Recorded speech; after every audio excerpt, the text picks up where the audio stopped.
यान्त्रिकरणमा विभिन्न औजारहरूको इन्ट्री भएको हामीहरूको मैले तालिका देखाउँदाखेरि 1960 चाहिँ हामीहरूको फलामे हलो इन्ट्री भएको देखिन्छ भनेपछि त्यस्तै 65 चाहिँ हामीहरूको ट्र्याक्टर हामीहरूको भित्रिएको देखिन्छ।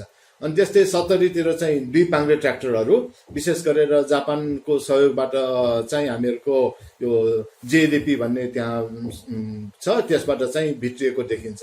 अनि त्यस्तै अब ससाना ट्र्याक्टरहरू मिनी टिलरको भित्रिएको चाहिँ अब सन् 2010 पछि चाहिँ हामीहरूको भित्रिएको पाइएको छ हैन। अनि त्यस्तै यो विशेष गरेर बिउ छर्ने औजारहरू चाहिँ हामीहरूको यही हामीहरूको कृषि इन्जिनियरिङ अनुसन्धान केन्द्र यसबाट नै हामीले अनुसन्धान गरेर zero till drill, power drill, drum सिलरहरू हामीले भित्राएका छौँ।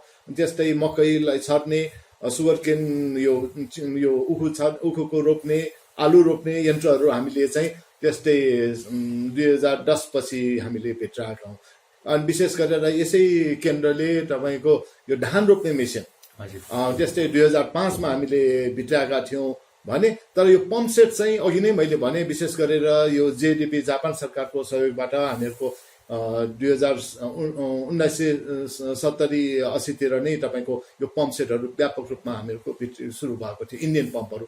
पछि अहिले आएर विशेष गरेर सन् 2000 पछि चाइनिज साना पम्पहरू अहिले विशेष रूपमा व्यापक रूपमा उपयोग छ, त्यो भित्रिएको छ। अनि त्यस्तै यो ठोपा सिँचाइ, फोहरा सिँचाइका यन्त्रहरू, अनि त्यस्तै हुन त अब हामीहरूको सुरुमा हामीहरूको यो औषधि छर्नको लागि यो कम्प्रेसन यो पित्तलको स्प्रेयरहरू धेरै अगाडि नै भित्रिएको, सन् 70-80 2080 नै 1980 नै भित्रिएको हो भने अहिले आएर प्लास्टिकको न्यापस्याक स्प्रेयरहरू, जसलाई हामीले न्यापस्याक स्प्रेयर भन्छौँ, त्यो चाहिँ सन् 2000 पछि भित्रिएको व्यापक रूपमा एडप्सनमा आएको छ। जब हामीहरूको प्रवर्धन गर्दै गएपछि यो मेसिनरीको क्वालिटीमा पनि क्वेसन आयो। किन भन्दाखेरि अब एकैपटक चलाएर बिग्रने भट्कने त्यस्तो मेसिनहरू पनि प्रवर्धन हुन थाल्यो। त्यसलाई मध्यनजर गरेर हामीहरूले नार्कमा, कृषि अनुसन्धान परिषदमा, अहिले हामीहरूले नवलपुरमा यो कृषि औजार परीक्षण केन्द्र भन्ने कुरा हामीहरूको परीक्षण र अनुसन्धान केन्द्र भन्ने स्थापना गरेका छौँ।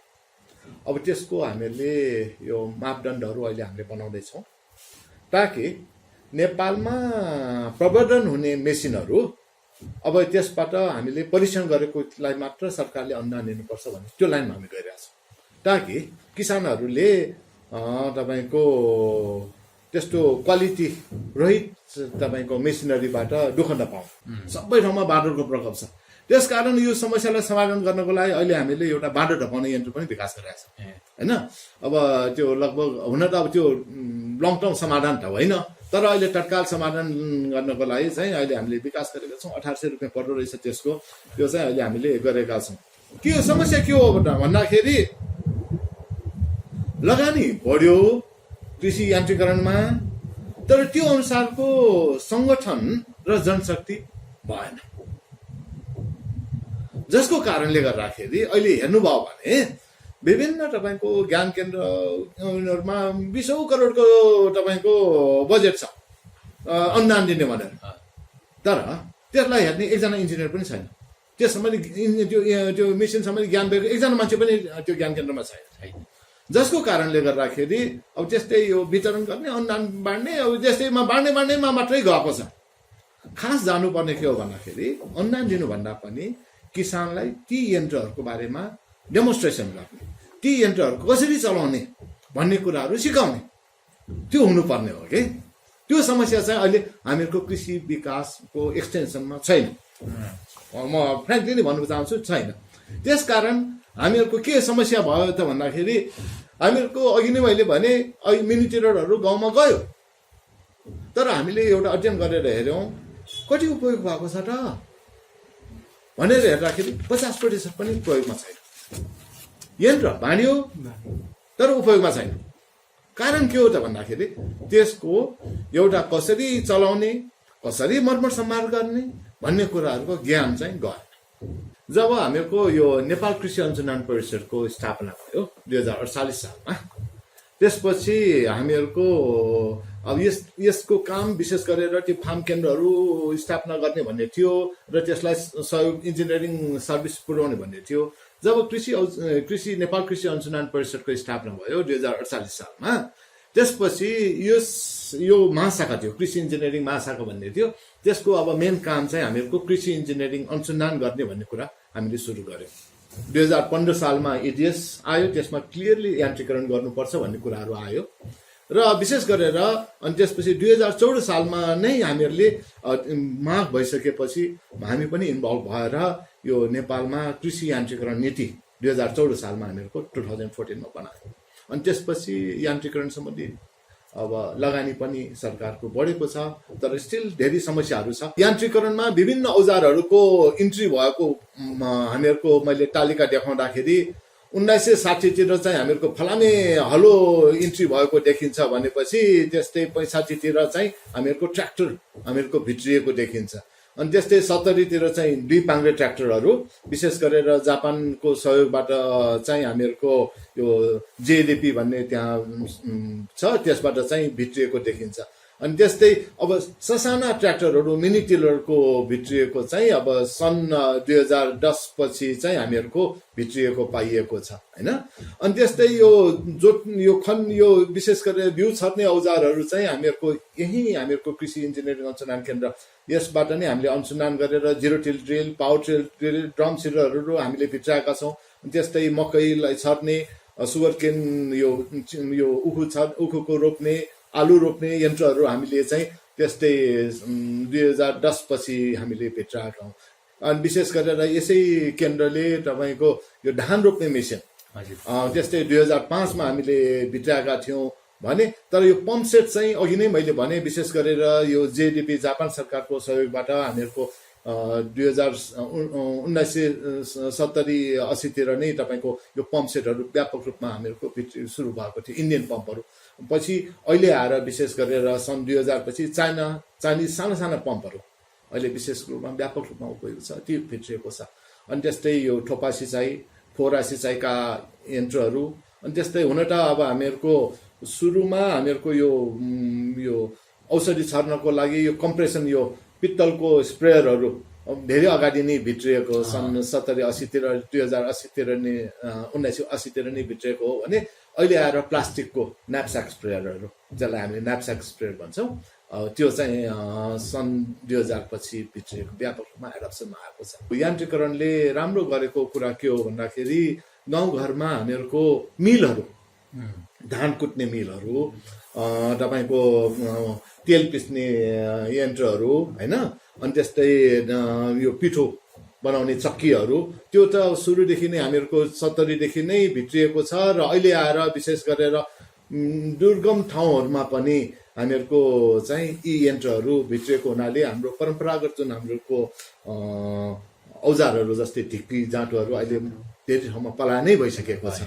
र अर्को राम्रो कुरा के भएको छ भन्दाखेरि विशेष गरेर हामीहरूको परम्परागत जुन हामीहरूको पहाडी क्षेत्रमा तपाईँको यो घट्टहरू व्यापक रूपमा यो परापूर्व कालदेखि नै चलिआएको थियो र ती परापूर्व कालदेखि चलिआएको घट्टहरू चाहिँ हामीहरूको यो 1990 को दशकमा विशेष गरेर हामीहरूको यो जर्मन सहयोगबाट ती घट्टहरू चाहिँ सुधार गरेको थियो। अब त्यसबाट पहिला त पिस्ने मात्र काम गर्थ्यो भने ती घट्टकै पावर प्रयोग गरेर अहिले धान कुट्ने र अरू मल्टिपर्पज प्रयोग गर्ने यन्त्रहरू चाहिँ हामीहरूको यो घट्ट सुधार कार्यक्रम भएको छ। त्यो पनि एउटा हामीहरूको यो यान्त्रिकरणमा ठुलो भूमिका खेलेको छ। भन्दाखेरि अहिले यो मिनी टिलर विशेष गरेर पहाडी एरियामा हामीहरू श्रमिक नपाउने र हामीहरूको गोरु पनि पाल्नलाई कठिन भएको हुनाले चाहिँ यसको एडप्सन चाहिँ पहाडी एरियामा चाहिँ बढेको छ है। र अर्को हामीहरूको खेत जोत्नको लागि अब विशेष गरेर तराईमा हामीहरूले हेर्ने हो भने हामीहरूको एउटा कल्टिभेटर, यो 9 टाइम 11 टाइम कल्टिभेटर भन्छ, र अर्को चाहिँ रोटोभेटर, जसले एकै पासमा जोत्छ, मतलब चाहिँ ठुलो पिठो बनाउँछ।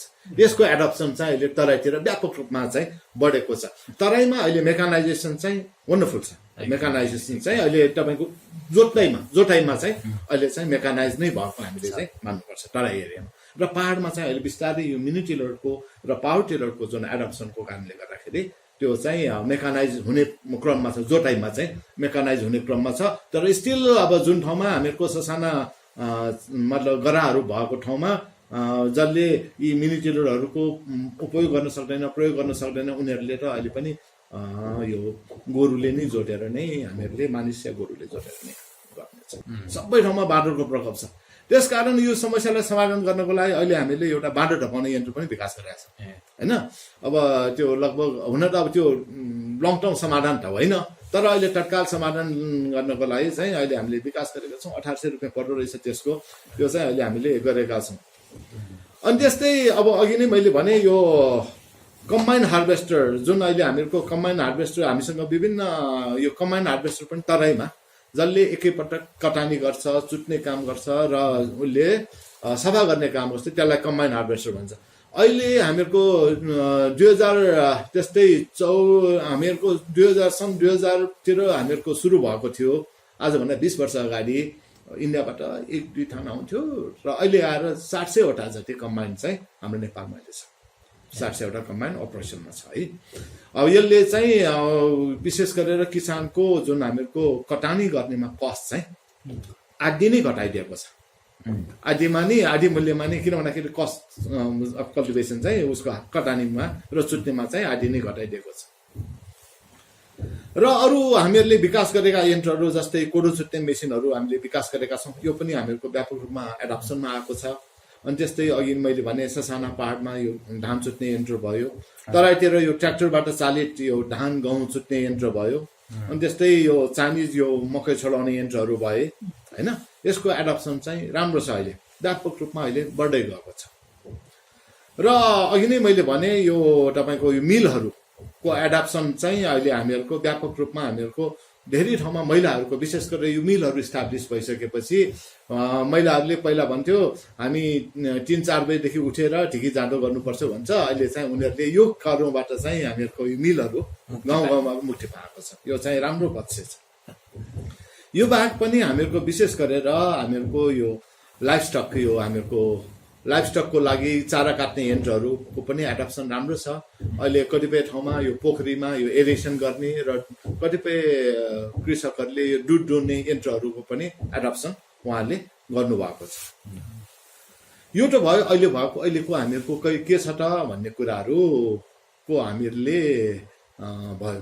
र अब हामीले नीतिको कुरा गर्दाखेरि मैले अघि नै भने हामीहरूको यो एग्रिकल्चर पर्सपेक्टिभ प्लान 1995 देखि 2015, अनि त्यस्तै एग्रिकल्चर पोलिसी 2004, यिनीहरू सबै तपाईँको सुरुमा यो कृषि यान्त्रिकरण सम्बन्धीमा एकदमै साइलेन्ट हो, एकदमै त्यसबारे के पनि बोलेको थिएन। अहिले नै मैले भने कारण के हो त भन्दाखेरि हामीहरूको कृषि यान्त्रिकरण गर्यो भने तपाईँको यो लेबर डिस्प्लेस हुन्छ भनेर।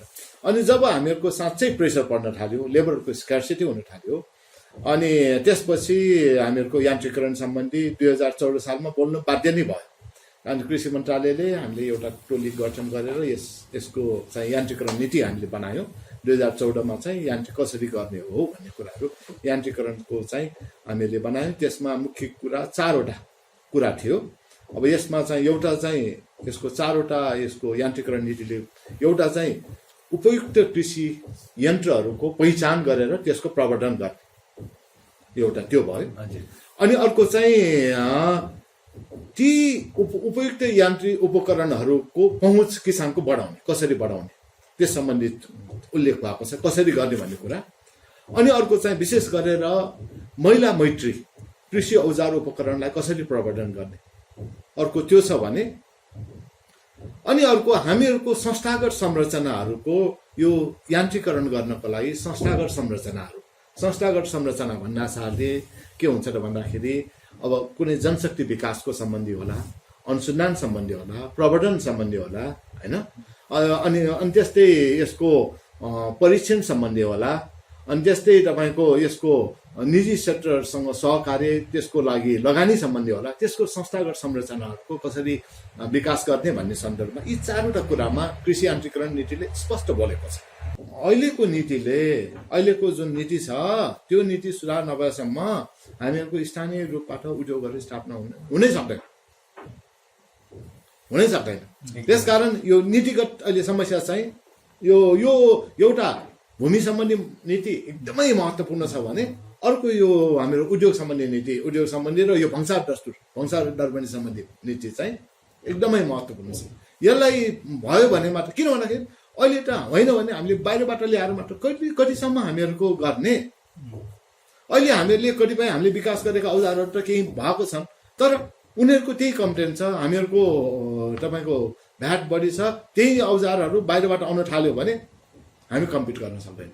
त्यसकारण एउटा चाहिँ यो भन्सार दरबन्दी, यो भ्याट सम्बन्धी यी कुराहरूलाई समाधान नभएसम्म हामीहरूको यो यान्त्रिकरण चाहिँ हामीहरूको स्वदेशी उत्पादनलाई चाहिँ हामीले अगाडि बढ्न सक्छ। त्यो दिगो हुँदैन, बाहिरबाट ल्याएर मात्र दिगो कसरी हुन्छ। के समस्या के हो भन्दाखेरि लगानी बढ्यो कृषि यान्त्रिकरणमा, तर त्यो अनुसारको सङ्गठन र जनशक्ति भएन, जसको कारणले गर्दाखेरि अहिले हेर्नुभयो भने विभिन्न तपाईँको ज्ञान केन्द्रहरूमा 20औं करोडको तपाईँको बजेट छ अनुदान दिने भनेर, तर त्यसलाई हेर्ने एकजना इन्जिनियर पनि छैन, त्यस सम्बन्धी त्यो मेसिन सम्बन्धी ज्ञान भएको एकजना मान्छे पनि त्यो ज्ञान केन्द्रमा छैन, जसको कारणले गर्दाखेरि अब त्यस्तै यो वितरण गर्ने, अनुदान बाँड्ने, अब त्यस्तैमा बाँड्नेमा मात्रै गएको छ। खास जानुपर्ने के हो भन्दाखेरि अनुदान दिनुभन्दा पनि किसानलाई ती यन्त्रहरूको बारेमा डेमोन्स्ट्रेसन गर्ने, ती यन्त्रहरू कसरी चलाउने भन्ने कुराहरू सिकाउने, त्यो हुनुपर्ने हो कि। त्यो समस्या चाहिँ अहिले हामीहरूको कृषि विकासको एक्सटेन्सनमा छैन, म फ्रेङ्कली नै भन्नु चाहन्छु, छैन। त्यसकारण हामीहरूको के समस्या भयो त भन्दाखेरि हामीहरूको अघि नै मैले भने मिनी टेलरहरू गाउँमा गयो, तर हामीले एउटा अध्ययन गरेर हेऱ्यौँ कति उपयोग भएको छ त भनेर हेर्दाखेरि 50% पनि प्रयोगमा छैन। यन्त्र बाँडियो तर उपयोगमा छैन। कारण के हो त भन्दाखेरि त्यसको एउटा कसरी चलाउने, कसरी मर्मत सम्हार गर्ने भन्ने कुराहरूको ज्ञान चाहिँ गएन। जब हामीहरूको प्रवर्धन गर्दै गएपछि यो मेसिनरीको क्वालिटीमा पनि क्वेसन आयो, किन भन्दाखेरि अब एकैपटक चलाएर बिग्रने भट्कने त्यस्तो मेसिनहरू पनि प्रवर्धन हुन थाल्यो। त्यसलाई मध्यनजर गरेर हामीहरूले नार्कमा, कृषि अनुसन्धान परिषदमा, अहिले हामीहरूले नवलपुरमा यो कृषि औजार परीक्षण केन्द्र भन्ने कुरा हामीहरूको परीक्षण र अनुसन्धान केन्द्र भन्ने स्थापना गरेका छौँ। अब त्यसको हामीहरूले यो मापदण्डहरू अहिले हामीले बनाउँदैछौँ ताकि नेपालमा प्रवर्धन हुने मेसिनहरू अब त्यसबाट हामीले परीक्षण गरेकोलाई मात्र सरकारले अनुदान दिनुपर्छ भन्ने त्यो लाइनमा हामी गइरहेका छौँ, ताकि किसानहरूले तपाईँको त्यस्तो क्वालिटी रहित तपाईँको मेसिनरीबाट दुःख नपाउँ। हाम्रो ठाउँ, भूगोल, तपाईँको सामाजिक अवस्था, आर्थिक अवस्था, खेतबारी सबै हेरेर हामीले सबै ग्रुपको किसानलाई हामीले एड्रेस गर्नु पर्यो। एउटै मतलब चाहिँ काट्ने औजार त एउटै हो, सबैले काट्ने नै गर्छ, तर हामीहरूले विभिन्न क्याटेगोरीको किसानलाई चाहिँ हामीले एड्रेस गर्नुपर्ने छ हैन। अब यो सुधारेको हँसिया साधारण हँसिया भन्दा 1.5 गुणा छिटो काट्छ, यसले 1.5 देखि 2 गुणा समस्या साधारण भन्दा 1.5-2 गुणा काट्छ। के कारण त्यस्तो? एउटा यसमा हेर्नुहोस्, यसको एउटा एङ्गल र अनि यसमा काटेर धार, यसमा हेर्नुहोस् करौटी जस्तो धार, हजुर। त्यसमा रेतेर काट्ने भयो भने यसले करौटीले सट्ट काट्ने भयो, अनि किसानको हलुका पनि छ, हलुका भएको कारण 1.5 गुणा छिटो काट्छ है। अनि त्यसपछि अर्को यो एकजना महिलाले गरेको त्यो साइट भन्छौँ हामीले, उभिएर काट्ने ठुलो हँसिया, त्यसले तपाईँको 5 जना लेबर बराबर 1 जनाले काट्छ, 12,000 रुपियाँ पर्छ त्यो है, 10-12 हजार रुपियाँ पर्छ। तर त्यो हँसिया नै हो, ठुलो हँसिया, त्यो तपाईँलाई देखाउँला पनि सारी ठिक छ अहिले त्यो। अनि त्यसपछि अर्को तपाईँको इन्जिनबाट चलाउने ब्रस कटर, 3-4 जना लेबर बराबर उसले 1 जनाले काट्न सक्छ। र अर्को कुरा हामीहरूको महिला मैत्री प्रविधि चाहिँ जानु पर्यो, जुन हाम्रो कृषि यान्त्रिकरण नीतिले पनि भन्छ। महिलाको जुन हामीहरूको एकदमै कृषि कार्यमा जुन श्रम बढी छ, उदाहरणको लागि रोप्नुमा महिलाको अत्याधिक छ, गोड्नेमा महिलाको अत्याधिक छ, अनि त्यस्तै तपाईँको हामीहरूको प्रोसेसनमा जस्तै ढिकी जाँडो गर्नु पर्यो। अहिले पनि हामीहरूको यो जुम्ला हुम्लातिर तपाईँको ओखलमै दिनभरि गरेर तपाईँको त्यो उनीहरूको त्यो चिनो कागुनो तपाईँको दिनभरि गरेर उनीहरूले 3-4 महिना तपाईँको सफा फल्छ।